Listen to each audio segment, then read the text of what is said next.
Wonderful. Thank you. Your Excellencies, distinguished guests, ladies and gentlemen, all protocols observed. Good morning from New York, and good afternoon and good evening to those joining us from around the world. My name is Heather Ibrahim Leathers, President of the Global Fund for Widows, and it is my greatest honor today to moderate today's celebratory Widows No Longer Invisible panel in honor of International Widows Day. The Global Fund for Widows is the world's largest NGO working to empower widows, having economically empowered 20,000 widows and sustained 52,000 of their children and served some 6 million meals to widows during the COVID-19 pandemic, including 200,000 meals being served in India starting today. Our core focus is founded in the simple golden rule. She who has the gold makes the rules. And so our main initiative is to provide financial inclusion for widows through the implementation of our proprietary microbank innovation, the Widows Savings and Loan Association, or WISALA for short. We've witnessed the impact of the WISALA's intervention, its economic empowerment for widows, its catalytic effect in paving the path for widows to enjoy financial stability, improve health, wellness, and education of their families, and yes, even pursue a path to public life. Despite best intentions, 40% of widows are disinherited from their rightful properties, and 44% are subjected to violent customary burial and cleansing rites, and 90 to 100% experienced institutionalized discrimination. And these practices have continued with impunity until now. Widows have been left out of every narrative, are today very much the focus of international attention. Today, we're humbled to convene a panel of the world's pioneers in this emerging human rights movement. You will see that they are about to offer a seismic shift in the course of this movement and the fate of the world's 300 million widows and 600 million of their children. I am first and foremost grateful to our distinguished keynote speaker, His Excellency Ambassador Abdou Abarry, permanent representative of the mission to Niger to the United Nations. Ambassador Abarry is a longtime defender of peace and security and is committed to securing the Sahel from the threats of terrorism. Ambassadors bilaterally to Belgium, Luxembourg, Greece, and the Netherlands. Ambassador bilaterally to Belgium, Luxembourg, Greece, and the Netherlands, His Excellency is also instrumental in bringing Niger to the coveted seat of the UN Security Council, serving as one of the world's most powerful voices. Ambassador Abarry is also committed to leading the change in international narratives to protect widows in conflict and post-conflicts forever. Your Excellency, I join the world in thanking you for your leadership and invite you to offer the keynote address on this International Widows Day. Thank you, Madam. Dear colleagues, ambassadors from UN member states, dear Madam Hiza Ibrahim, President of Global Funds for Widows, distinguished speakers and guests. It is a great honor to address this audience on this special day made possible by the President of Global Funds, Madam Heather Ibrahim. For this invitation, I express my profound gratitude to her and her organization, in fact, our organization, giving its noble and global humanitarian aims. I begin by reaffirming that the Republic of Niger, my country's commitment to addressing the most urgent and enduring protection challenges created by the intersection of protracted conflicts, climate-related security risks, with inherently produced socio-economic instability, global health crisis, and related humanitarian crises, which have serious negative impacts on our society. As a representative of Niger, a non-permanent member of the Security Council, I believe the lives of women and children is affected by this crisis. In most countries, the loss of a husband and the loss of a father become a predicament that affects women who become widows and children who become orphans. They become very vulnerable without any social safety nets. Therefore, it is very important that the UN and all its member states join the Global Funds for Women in addressing this social matter. In the Sahel region, the insecurity situation has worsened since 2011, with thousands of victims, but also the disintegration of socioeconomic safety nets for populations who find themselves vulnerable as a result. The Sahel is facing one of the world's fastest growing humanitarian crises, with nearly 2.7 million refugees and displaced persons, and 13.4 million in need of humanitarian assistance, half of whom children. Armed and terrorist groups increasingly target civilians in addition to the devastating toll on armed forces. From Chinagoder in Niger to Inates in Niger also, militants attacked and killed hundreds of soldiers. When soldiers fall on the battlefields and when armed groups attack and kill civilians in communities, they often left behind families, widows, and children who fall into great economic precarity with the social consequences. In a context characterized by high unemployment rate for women, widows and orphans are among the most vulnerable groups in conflict-affected areas. The plight of the widows and orphans therefore demands our due attention, and greater and sustained support for widows and orphans is critical.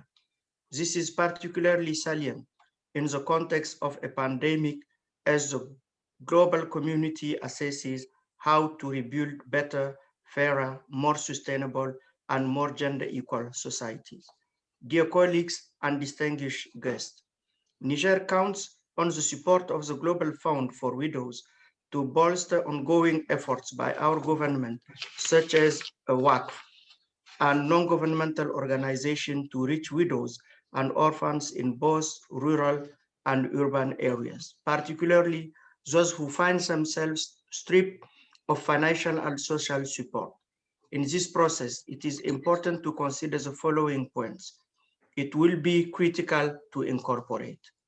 First, a rapid and early support for widows and orphans to mitigate the effects of the precarity and loss of safety nets that follow the loss of their loved ones.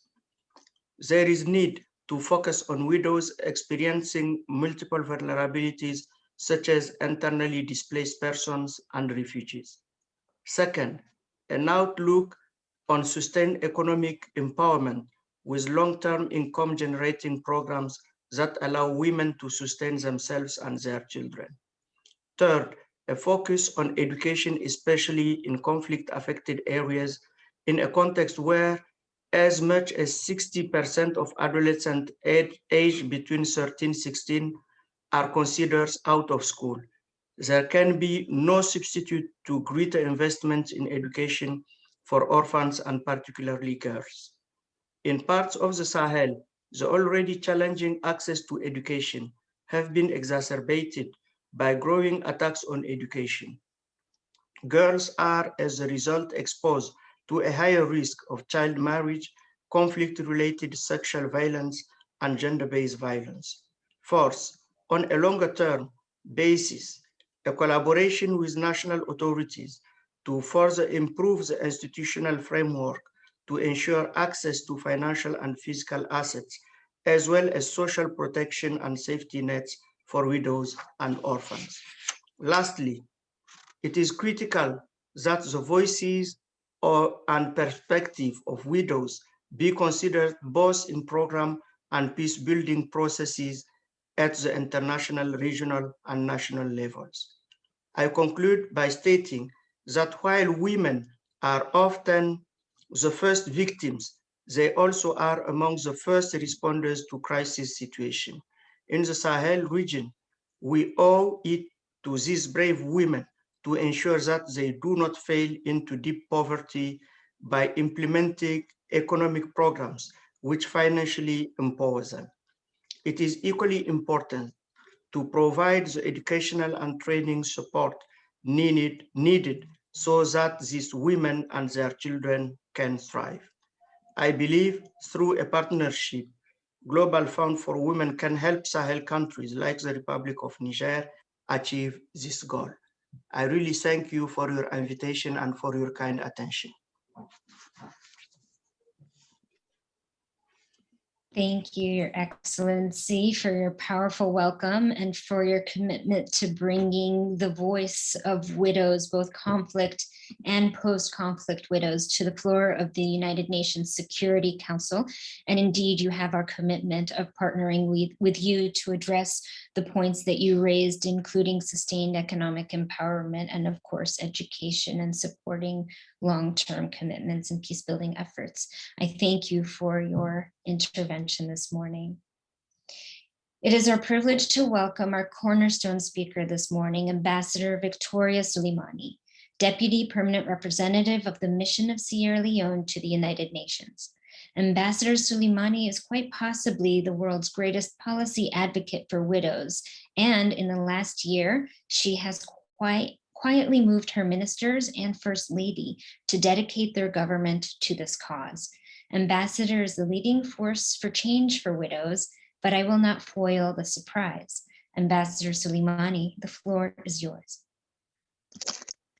Thank you very much, Heather, for giving me the floor and for the opportunity to speak as the cornerstone speaker at this great event.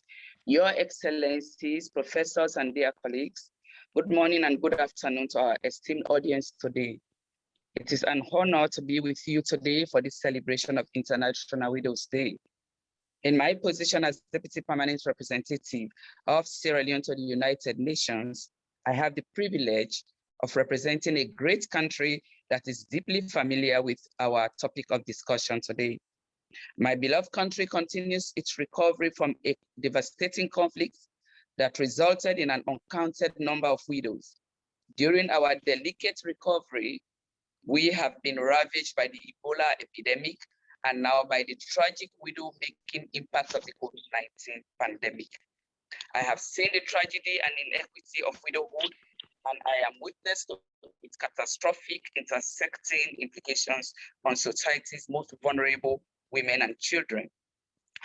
Left unaided, faced with extreme poverty, marginalization, and exposure to violence, widows across the world have been left behind for far too long.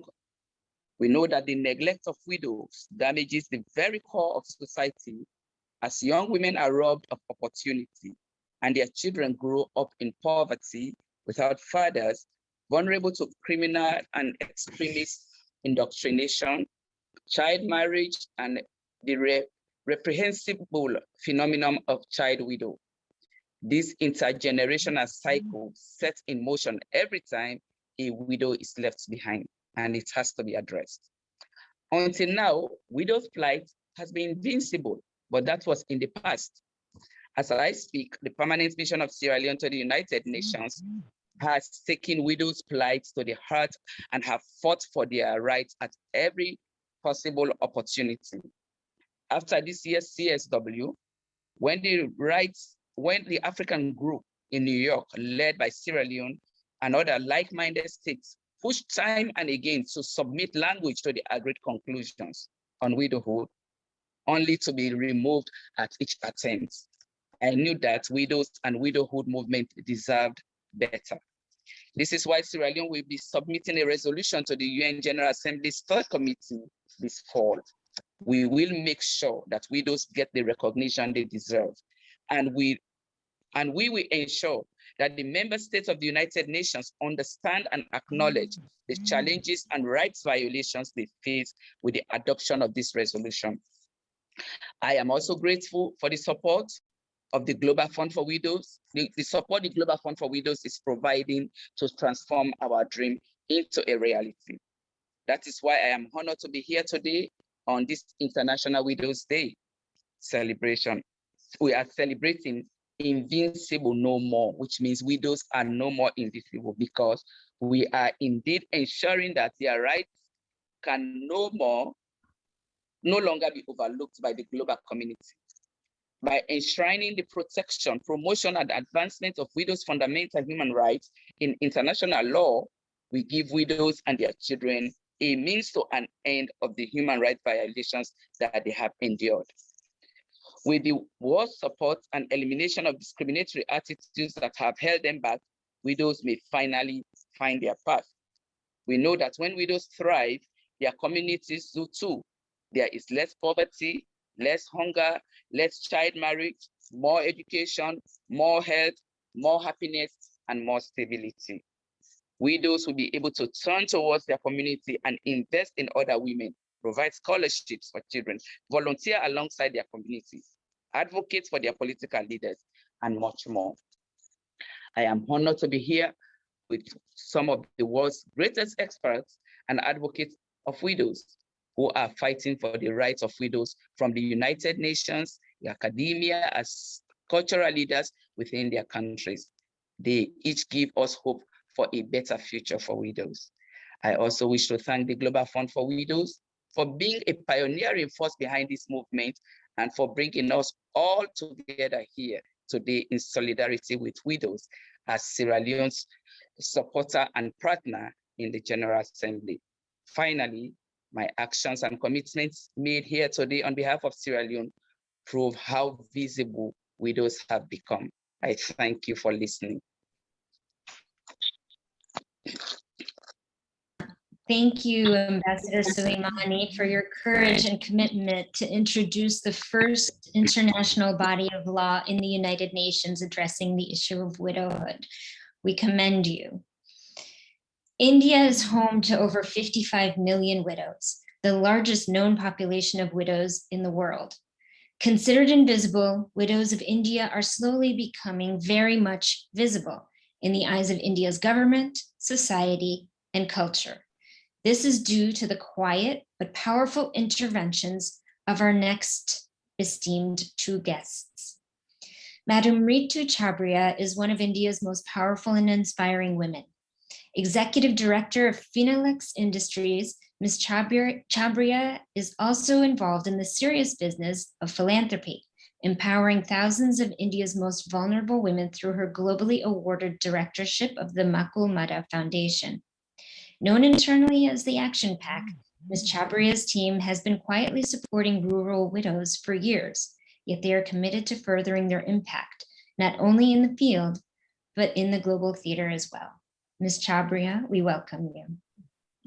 Thank you, Heather. Thank you very much for this platform. And thank you very much for giving me the opportunity to hear such stalwart people. It's been a pleasure.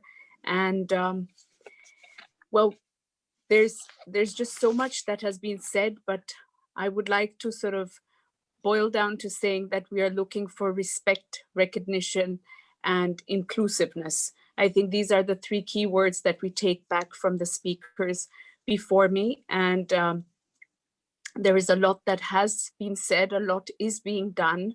And in our little way in India, with Mukul Madhav Foundation and the support that I receive from various different friends, corporates, we have been able to help and support widows in a very big way since 2016, where we have primarily looked at inclusiveness. We have looked at the way that we can make a difference in their education, their health, as well as looking at how we can skill them and ensure that they are on their 2 feet in order to protect, support, and further educate their own children. It's a very unfortunate space and place to be.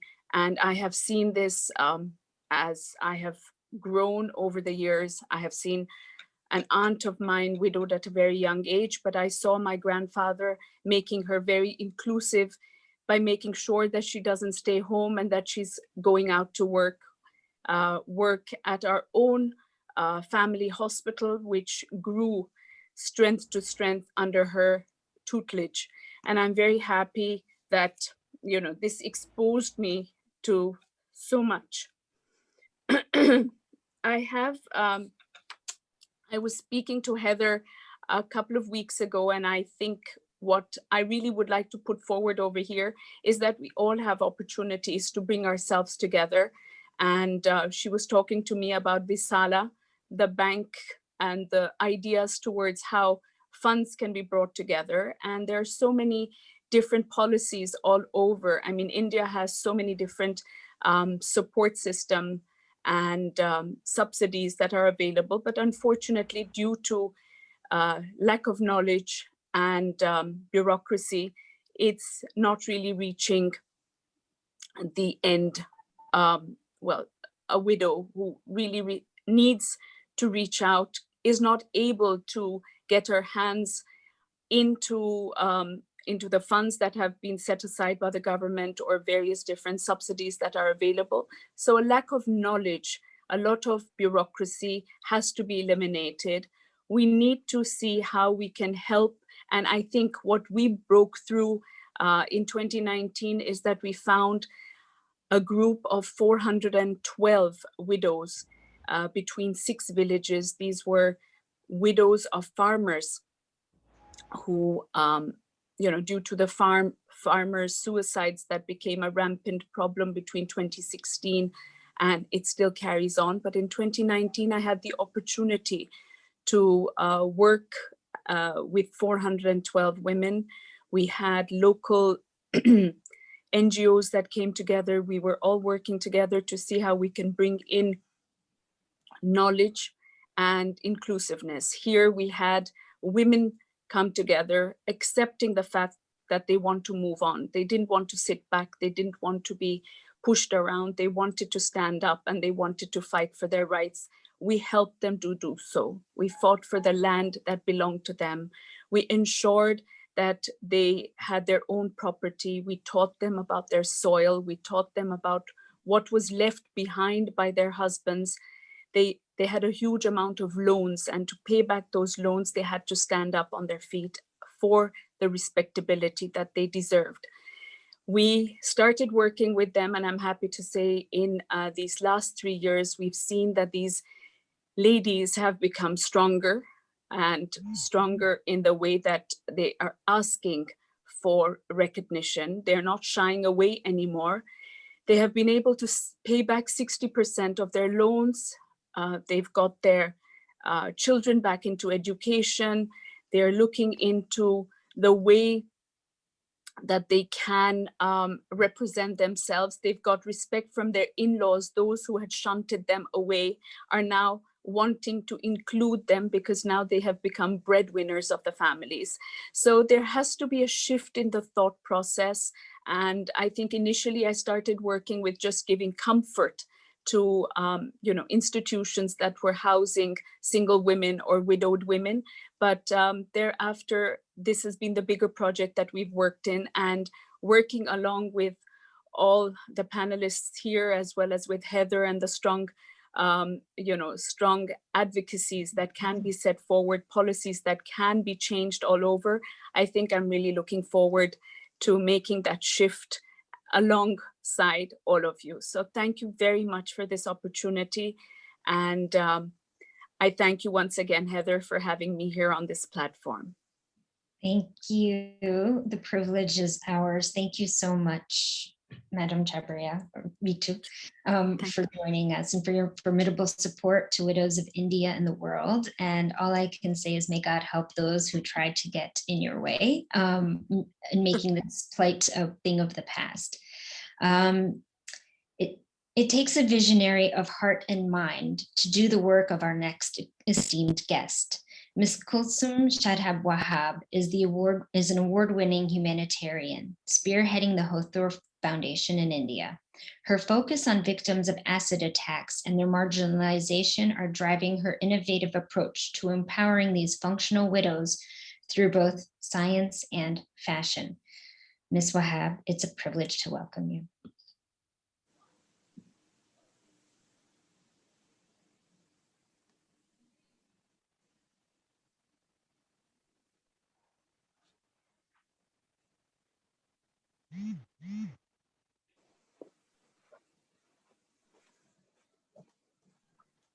Can you hear me, Heather?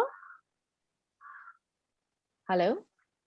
Yes, we can hear you now, Ms. Wahab. Thank you so much. The floor is yours. We welcome you. Yes. Thank you so much. Thank you for the very warm introduction. I'm really honored to be here amongst all these lovely people, and there's so much learning already. And I loved every speech, every little insight that's come in today. I think it's so beneficial for what I'm doing. I think it'll add on to what I'm going to do in the future, because this gives me a lot of ideas and it opens my horizons a little more. And at Hothur Foundation, like you all know, we've been working very hard to uplift the economically backward sections of society, whereas girl-child education is concerned, medical facilities are concerned, and infrastructural growth. But I've been focusing a lot on women who have faced domestic violence, and especially acid attack survivors. And the past few years have been extremely challenging for us. Like we all know, in ancient India, women were treated goddesses. As time progressed, their conditions did not remain the same. In many cultures, a newly widowed woman is deprived of all color and happiness in her life, and she must be most of the time she remains grief struck. And widowed women and women who are left by their husbands are still shadowed within the society and not given equal rights of belonging and wealth. So at the foundation, we have come across hundreds of women, many of them whose husbands have left them or were forced to leave them because of violent acts of cruelty. Many women sheltering with us are attacked by acid and left alone to tend for their grave wounds, with the medical treatment costing them a fortune with psychological trauma. We have encountered cases where men have left their wives after severely violating them. It's ghastly to see what humans are capable of making other humans suffer. So at most times, the women we take care of have been through the worst trauma. Worst trauma, and I'm not saying one cause is more important than the other. All I'm saying is that there's nothing worse than taking away somebody's identity. These women have been stripped of their identity, because when I look at their pictures before and after, I can't recognize the two of them. They need a lot of revision surgeries, and most of them are widowed women who have nowhere to turn back to. So at more time, at Hothur Foundation, we make sure that we are taking care of these women psychologically, and also their medical expenses are really high, because each one of them needs to undergo a minimum of 6 to a maximum of 60 plus reconstructive surgeries over a period of time. So it's been really challenging for these women. All they need is love and care, and sometimes spending an afternoon with survivors like this can be very therapeutic for them, because they have nobody else to go. Recently, I encountered a situation where one of our widow survivors, she was out at her daughter's school, and one of the child at the school actually started screaming looking at her, and the mother of the child shut her eyes and took her away. I don't think the mother is to blame, not to blame, but it was inappropriate on her side to do that. But you can't blame her completely, because our society has not addressed these issues. And at Hothur Foundation, I have made it my mission to speak to colleges, like, kids at colleges, at schools, to make sure they're educated about the things that women are facing, single women are facing, especially widowed women and women who have faced domestic violence. It's really crucial that people understand, accept them in society, because most of them have been ostracized from society in a large way, and the social stigmas attached to acid attacks and to single women are quite a few in India, and it's quite a battle to deal with most of them. So at Hothur Foundation, we work at creating awareness, removing stigmas, building life skill opportunities, and providing vocational training for all these women. And during this process, we realized that we have a lot of talented women amongst us, many of who were trained at tailoring. So we started Ara Lumiere, which is our empowerment brand for acid attack survivors and women who have been through domestic violence and are widows as well. They create the most breathtaking, sustainable head couture, which has been a part of Milan Fashion Week for 2 years now. And at this platform, they have won many awards. That's 3 awards in 2 years. And when women like these go up on platforms which are so prestigious, we send out a very strong message to many domestic violence survivors and many widows out there that they are not alone, that circumstances do not define them and there is hope for them. So I urge organizations to come forward to make a better world for these women, because life can change when women come together. When women are determined to rise, nothing can stop them. I believe in this quite strongly, and as a feminist, I think it would be my strongest will to see these women fight for their rights, get equal opportunities, break all stereotypes, come forward and change the whole scenario of equality and status of women in India and all around the world. Thank you.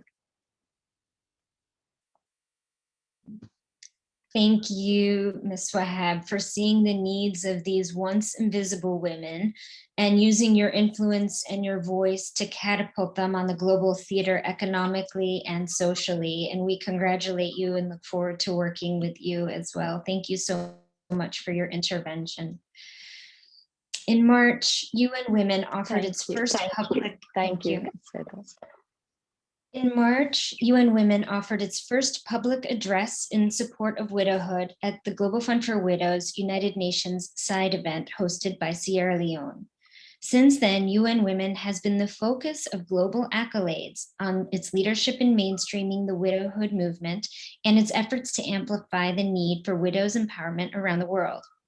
Today, we are grateful for the continued high-level support of UN Women and welcome Deputy Executive Director Anita Bhatia. Ms. Bhatia, the floor is yours. Ladies and gentlemen, my name is Anita Bhatia and I am the Deputy Executive Director of UN Women. I am honored to participate in this event by sending this video message to commemorate International Women's Day organized by the permanent missions of Sierra Leone and Niger and by the Global Fund for Widows. There are 285 million widows around the world, with over 115 million of them living in deep and abject poverty. To be more specific, all over the world, widows share 2 common experiences. First, a loss of social status and reduced economic circumstances. And second, their situation is often compounded by disinheritance acts that make them susceptible to even more poverty. COVID-19 has further exacerbated their plight, whereby for every 10 female deaths globally, there have been 15 male deaths, thereby increasing the absolute number of widows in the world. There is no doubt that the situation of widows is deeply interconnected with SDG 5 to achieve gender equality, which is the very essence of UN Women's mandate. UN Women is committed to working with member states to relieve all women from the cycle of poverty and foster economic empowerment by providing immediate support while working to revamp long-term social and economic structures. I am deeply saddened by the fact that in many parts of the world, the rights of widows are not yet fully guaranteed. To start with, many widows are deprived of the fundamental right to access, own, control, or inherit property and land, which constitutes a violation of their human rights. In some cases, it is the very laws that directly discriminate against women and girls when it comes to land and property rights that also affect widows. In other cases, it is practices and customs that favor men's rights over those of women. This was also a key finding from the national Beijing +25 reviews. This is why we call upon governments to protect and promote the rights of all women and girls to land tenure security, and to ensure their equal access to and control over all productive resources and assets. Furthermore, in many contexts, even if women hold land rights, these may hinge on their relationship to a man, a husband, a father, a brother, or another male relative. So if that man dies or becomes estranged, the woman, in fact, may be forced off her land. We are currently in the middle of the decade of action for the SDGs with an end date of 2030. An essential aspect of the 2030 agenda is the promise to leave no one behind. For us, leaving no one behind means moving beyond considering results and rhetoric at the aggregate level towards progress for all population groups at a disaggregate level. And the data clearly shows that widows are a group that are regularly left behind. Widows emerged as a particularly vulnerable group in UN Women's analysis of the COVID-19 response. We found that structural and pre-existing inequalities prevented specific groups of women and girls, including widows, from benefiting equally from the government's response to the COVID-19 emergency. Issues of economic opportunity, mobility through public transportation, demands for unpaid care work, and physical health were among the key barriers facing widows. The UN Special Rapporteur on Violence Against Women also found that widows and separated women are particularly vulnerable because they lack family and community support. This, ladies and gentlemen, cannot continue. We need to keep advocating for the rights of widows, and we need to take action. In closing, I would like to say that clearly we have a long way to go to realize the rights of all widows. I hope in 2030 we will be able to report on having advanced significantly on this agenda. And I hope we can report on progress in the situation and on the rights of widows to ensure that widows, be it our sisters, mothers, or daughters, are living a life of dignity. I wish you all a successful discussion. Thank you. Thank you, Ms. Bhatia, for dedicating UN Women's voice and support to widows around the world, and your call for action to securing widows' land rights and tenure, agency on financial assets, and social protections. I too believe that the time has come for widows to emerge and become no longer invisible. And I know that by 2030, these issues will be a thing of the past. It is my privilege now to welcome our capstone speaker this morning, Professor Usaina Alladu, incoming faculty director of the Center for Women's Global Leadership at Rutgers University. An accomplished and decorated author, Professor Alladu has been publishing on the issue of women, education, and agency in the African context for decades. Importantly, Professor Alladu is a world leader in publishing on the issue of women in conflict and post-conflict context, making her a global expert on widows in peace and security. Professor Alidou, it's a privilege to welcome you. The floor is yours. Good morning again, Mr. Heather Ibrahim. It is a great honor to be invited by you to be part of this wonderful group of ambassadors, activists from communities, and colleagues at the universities, and widows who are part of the audience, who are following and who are responding in the chat. So thank you so much for creating this forum, which is also a forum that is multicultural, multi-ethnic, multi-religious, and multi-continent. It is a world forum because we have panelists who are coming from Africa, a different part of Africa, Sierra Leone, Niger, India, addressing this critical issue. And very often, women internationally don't get the opportunity to share experiences that have underlying communality, even if on the surface they're different. So the question of widowhood and gender-based violence and the type of intervention that we need in the transformations of patriarchal customs, and also patriarchal formulation of cultural laws, secular laws that allow the protection of the dignity of widows, and so that the personhood can be recognized in order for them to be full members of society, and who will thrive by having access to social protection, as Ambassador Abarry has mentioned, and Her Excellency Victoria Suleiman have mentioned, and all our colleagues, Ritu in India, and our colleagues, Shadab, who have mentioned that there is a question of dignity, access to education, access to skills, especially critical skills in economics, because if individuals have the autonomy and agency to take care of their own lives, then all the other aspects that are tied to human dignity, human honor, can be accomplished. So I think it is important that you have created this forum by having a dialogue with Ambassador Abarry to bring this conversation at the Security Council, and also to have the backing of the deputy of UN Women, to say this is a critical issue that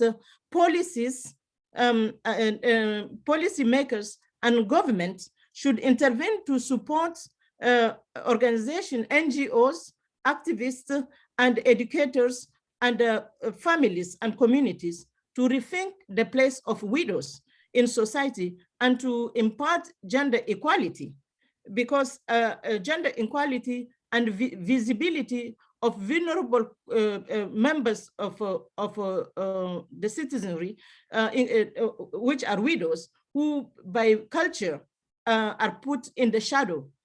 So bringing them back to the visibility is very important. And it's important in several ways. It's very urgent, especially at this moment that we are seeing in the late 20th century and 21st century, increasing, there is increased militarization of society.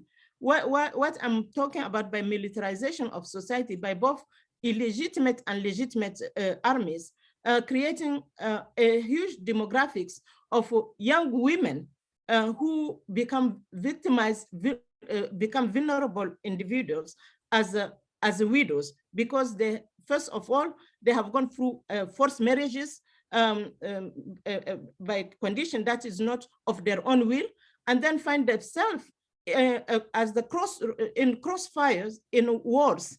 Like in the case of West Africa, in the Sahel, we are dealing with Boko Haram. In the Lac Basin, which include Niger, Chad, Nigeria, and Cameroon. In East Africa, you have Al-Shabaab that is producing a set of young widows. You have the Lord Resistance Movement. Ambassador Victoria Suleimani has already explained the condition, what it has meant for Sierra Leone to go through these wars, and then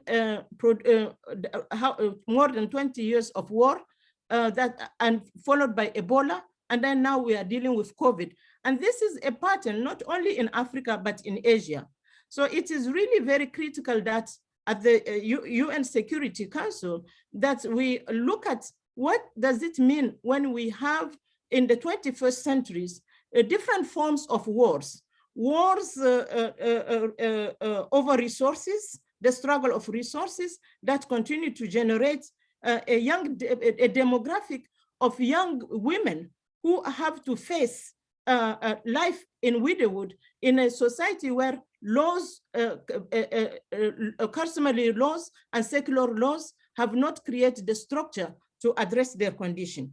We also have to look at issues of disenfranchisement because of land grievance. And we are already dealing, as I mentioned before, in societies where customary laws and secular laws, because they are framed within patriarchal understanding of a relationship between gender and land, women are not owners of land. So, and the majority of women are part of the rural economies. And so that disenfranchisement plus widowhood creates greater marginalization. So climate change is also producing a lot of death of male who have to leave land to go look for labor someplace else. And we have seen in a research that many men are dying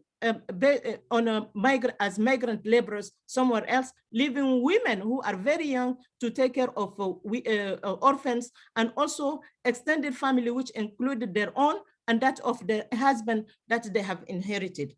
So it is very critical that a body of research in policy and in also data collection be advanced and be promoted that will allow the continuation of conversation and in intervening in this critical area.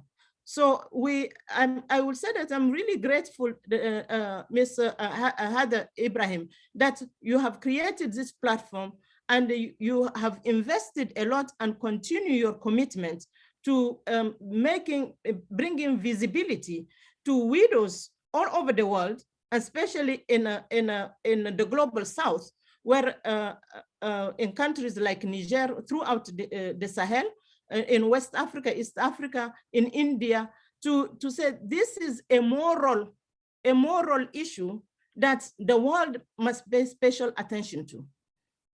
And so to bring it at the UN, I think this is really a great honor that you have done to the widow, and each one of us have experienced that personally within our own families, to say it's enough. And visibility must include intervention in policy and also implementation and follow up to check what happens when investment have been done in those areas of intervention, like education, in health, in creating critical literacy skills. What happened as outcome? So this is where, for instance, research academia can contribute by complementing and being support to advocacy work that is being done, and also investment that organization like yours and many others that you have brought to in this platform are doing, so that we will share information and learn from each other. So thank you so much.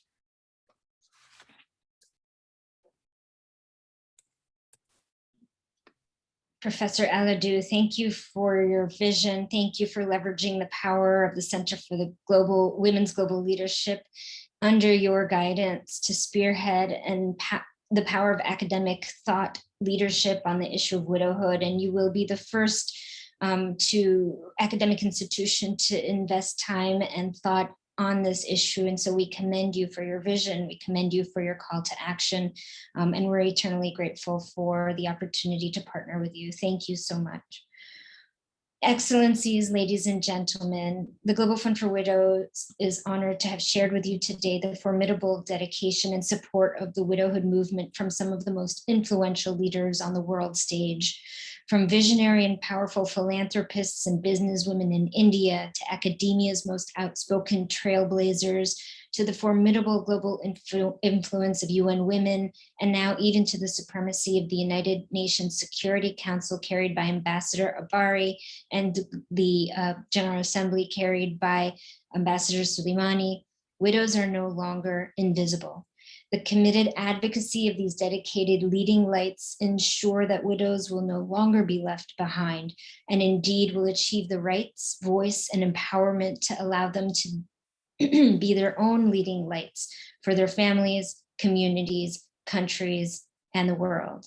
Again, we wish to thank and offer our deepest gratitude to Ambassador Abarry for carrying this torch into the Security Council, Ambassador Sulimani for carrying this torch into the General Assembly. And we thank you, Madam Ritu Chhabria, Ms. Kulsum, Shadab, Wahab, Ms. Anita, Bhatia, and of course, Professor Alladu, for your voice, your time, and your commitment today to make widows matter. Thank you for celebrating International Widows Day with us. Have a wonderful and blessed day. Good evening and good morning and good afternoon. Thank you. Thank you. Yeah, thank you and goodbye. Bye-bye. Thank you, Yeah. Ambassador. Thank you, Professor. Thank you, Bye. Ms. Chhabria. Enjoy your afternoon. Thank you, Ambassador Abarry. And thank you, Ms. Kulsum.